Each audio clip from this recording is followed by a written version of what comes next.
While I did not 100% the game, Sonic Frontiers is beaten with the story, finally being concluded, and there's a lot of things I would like to say, and to be perfectly honest, looking at reviews of this game, it seemed like the mixed bag of all things, because you have the people that probably isn't too fond of Sonic games like that, who gives like these basic kind of reviews and give it like a lower score, but you also have the Sonic fans who really knows everything about Sonic and then go as far as to give it a little bit of a higher score.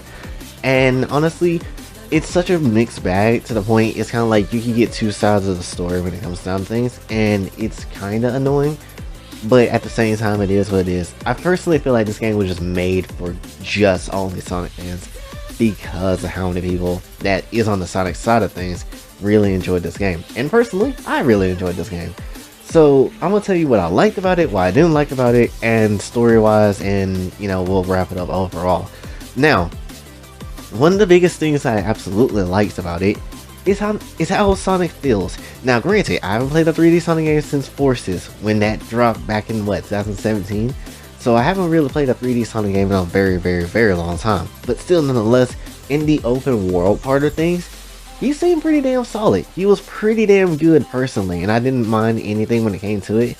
The speed when I first had, gotten into the game with his level 1 speed, was so bad. Personally, I know I really hated that level 1 speed, but when you start leveling up the speed, oh boy, does he get faster real quick, and it's really nice. So, if you're worried about Sonic not being fast, oh, he's plenty fast, especially when you collect all the rings to get his max speed.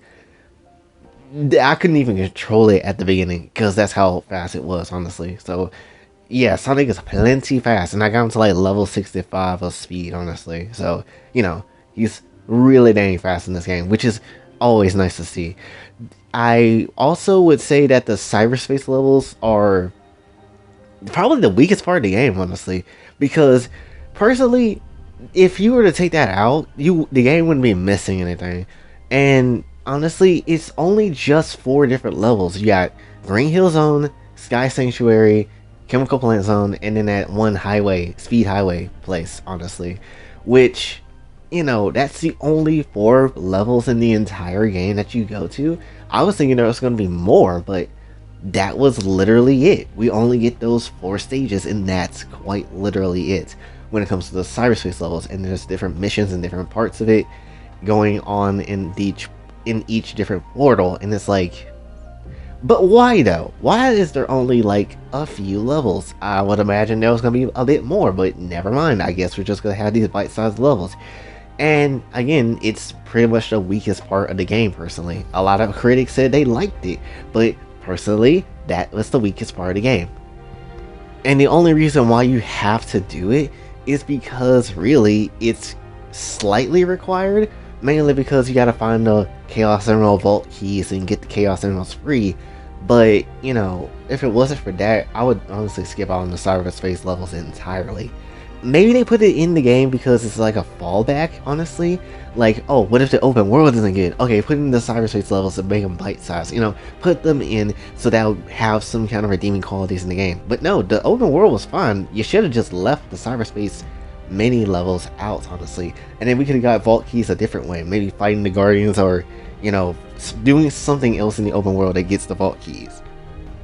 Which, speaking of the Chaos Emeralds for a couple of seconds, I know a lot of people might be tired of being repetitive when it comes to getting the Chaos Emeralds, but to be perfectly honest, how else would you get them in this game? Because it kind of makes sense that, the people of Chaos literally held these emeralds to, put them into their island, and it would make sense to keep them into these vaults to kind of explain why Sonic has to keep going back and back and back again to each island to get them. And honestly, it's an easy way to just explain it, like, yeah, just keep doing that. But at the same time, yeah, it does get repetitive, but at the same time, it's not too repetitive, honestly. It is, but it's also not at the same time. Graphically, the game does have a lot of pop-in, which obviously we kind of knew about, and really, can you really fix that? Because Sonic goes so fast in this game, to the point I'm not necessarily surprised that they say, okay, let's just not worry about the pop-in, let's just have it pop in when it does. And I'm not necessarily surprised that that is the case, that they just say, yeah, let's just have the game do what it wants, because Sonic does run so fast, and it's kind of hard to just, edit something in when he's running so fast. The game might just pop it in anyway, honestly. So, you know, it does look bad, but it is what it is. The combat system, while not super in-depth and not like a super deep combat system, it still pretty is good for what it is. Like, you still have a lot of options for like finishing parts of the combo and stuff. It is repetitive, honestly, in a way, but at the same time, you can finish it with the combos in different sort of ways, you know? It's not necessarily the most super in-depth combo system ever, but it is something that I'd rather have in the game than not. Personally, I just wish the skill tree had a little bit more to it. Like, the auto combo didn't necessarily need to be there. Like, they could have took that off and that would have been perfectly fine and just added something else in its place. What would that be? I don't necessarily know, but it would have been nice if you just had something else to add in its place that could have, you know, been better. The islands in itself was also pretty damn solid. The only thing I will say is that once you get done with the main 3 islands that we have seen, you start to realize, oh wow, they kind of really went and blow their load a little early when it came to like these 3 islands, because the last 2 wasn't necessarily anything big or important, because the second to last one, the 4th one, was like just one island for one thing only, and then this last island was just kind of like this open place that you can just run around in. It's still an island, it's still stuff you can do, but is it as super in-depth like it was with the first 3? No. And that's kind of like the biggest thing when it comes to it. But still, at least it's something that you can run around in and explore in just because. By far, the music in this game is like really dang good, honestly. Like, even without having like your typical Sonic music, the Crush 40 and all that type of stuff, it's still solid for what it is. Like, I will be appalled if someone said that they didn't like the music in Frontiers, because it's actually pretty good. Even though it is a bit more calming and more, you know, not necessarily what you expect, it is really, really good. And I like how the music changes up every single time you get like further into the story of the island, because it does, and it's super, and it's like really noticeable, especially when you get to like Amy's Island in the beginning, and then you really just be like, wait, the music was not like this when I first got here. Why did the music change? This is kind of dope. So that's kind of cool. It's like you're progressing too. Also, when it comes to like the story-wise, because, you know, the story is important. But when it comes to the story-wise, I love how every time when Sonic gets to like a new island, and how the cyber corruption kind of gets to him, he literally in the overworld gets more weaker and weaker to the point he's about to fall over and pass out. And I honestly really, really like that. It's a small detail that, you know, isn't that big, but I really honestly enjoyed. And I also love the callbacks and like references to older stuff, like when Sage says something about Neo Metal and overcoming that, and I was like, Neo Metal? I haven't heard that name in so long. Like, what you know about Neo Metal? What you know about some of the greatest songs in boss music history? Honestly, what you know about Metal Overlord? Y'all know nothing about that. Or like when Sonic was talking about how Tails saved Station Square from Eggman at one time. Like, there's some good behind callbacks, and it's really dang solid. While also playing the game, I didn't really run into any bugs, really. Like, I didn't. The only thing I would say that really threw me off, I mean, in the beginning when I first started the game up, was when you parry on a hill with, like, the one enemy with, like, their ball and then, like, the ring on it. Like, for whatever reason, I glitched through the ground, and I don't know what caused that. That was kind of weird. And I thought that was just me, but when it came down to it, I heard and seen some other people have the same problem.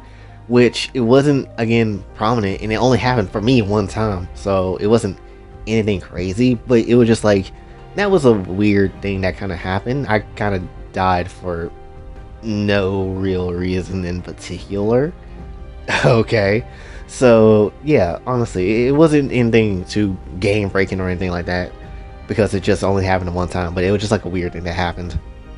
As far as the bosses go as well too, when it comes to the Titans, by far the most slapping part of the game. Like the first 3 bosses especially, when it comes down to things, it was so hyped. The music kicked in, every single boss has like their own unique music, and it was so nice to hear it.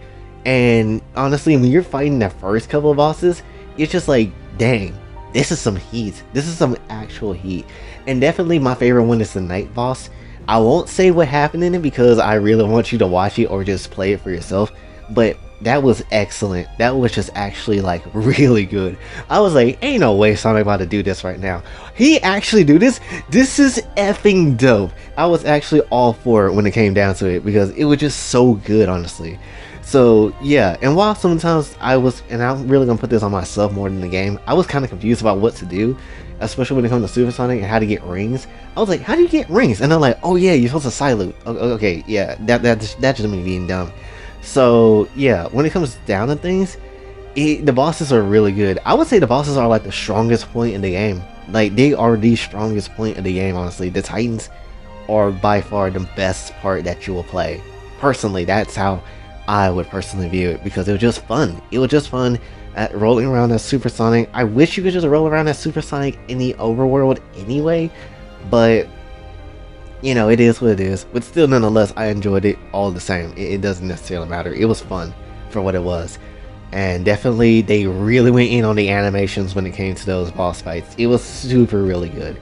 Lastly, I had to talk about is the story and the characterization and all this type of stuff. So when it comes to the characterization in the story, it was done really good. There is one major thing I would want to change within the story personally, but we'll get to that when we get to it. The characters have really feel more like in depth. This is like the first time I think I've seen them in depth, like really in more detailed manners, honestly. Like when it came to Amy about her, you know, sharing love with the world, or Knuckles kind of just wanting to be a little bit more free and better and loosen up a little bit more, and Tails kind of trying to go his own way when it comes to Sonic and not be behind Sonic all the time. Like, I like this. This was really good. Now, personally, when I first heard that, oh, they're gonna make a more serious Sonic, I didn't know how serious it was gonna go, but this is perfectly fine. I don't mind this. My only hope is that they keep the characterization going forward when it comes to future Sonic games, because I know Sega would easily be like, yeah, this is a game that happened. Well, time to make everybody normal again, and it's just something I'm really not looking forward to, especially when it comes to Tails, because Tails, even he mentioned himself, he's been wildly inconsistent, and it's true. So hopefully Tails will keep his character development from this game going forward and actually change up a little bit and be like more braver and more a better character than he has been currently. Learning about the ancients as well as their past when it comes to like this enemy that keep trying to kill them over and over again was also something kind of cool. My thing is too, though, even though the ancients used the Chaos Emeralds, we don't know who made the Chaos Emeralds though.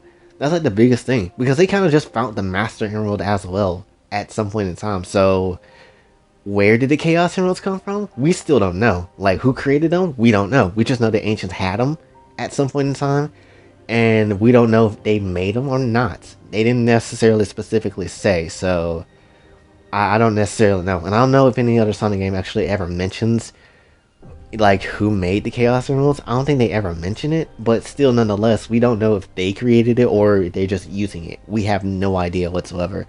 But yeah, they went through a lot. Those ancient people went through a lot, and definitely when you know, obviously play the game and you see their struggle, it's kind of like, dang, I wish they had a little bit better lives. And when it comes to the Coco, because they're related to the ancients, you know, once you complete like their missions or whatever, they end up releasing their souls and going back to wherever they go back to. And it's like, yeah, it is a sign of completion and stuff, and trying to make them, you know, get peace, even though the battle and stuff and that they're working on is long over. But still, you know, it's like getting them peace. And even Tails went out like, this feels dishonest, but still Sonic was like, yeah, I know, but like, let's give them their peace that they need. So, you know, it was a very interesting scene to see when it came to how Sonic was handling this entire thing. Another point in this story I would definitely say is that Sage is definitely my favorite character. 100%. I'm not even gonna lie. This ain't even just about me being on the regular thing that I usually talk about, honestly, on this channel. This ain't even just about that. This is just like, as a character wise, Sage was really dang good. Like, she was actually entertaining. Granted, I didn't necessarily care for the time she's just like, you must leave immediately, and does that like for the entirety of the game, for the majority of the part of it. But still, it was really fun. I didn't really see the point of Eggman being there until the end, because like he really didn't have a reason to be there. Personally, I just didn't like when they said that Sage was created by Eggman. That was the one thing I didn't like. Personally, I would have Sage be created by the ancients, and maybe she had amnesia. Maybe Eggman found her and, you know, used her in that way. and maybe like Sage was, or maybe Sage was created by Eggman, but like the body that she has was made by the ancients, and like maybe she still is related to the ancients in some shape and form. Like, I really wish they gave her that type of route instead of just, oh, she was just created by Eggman.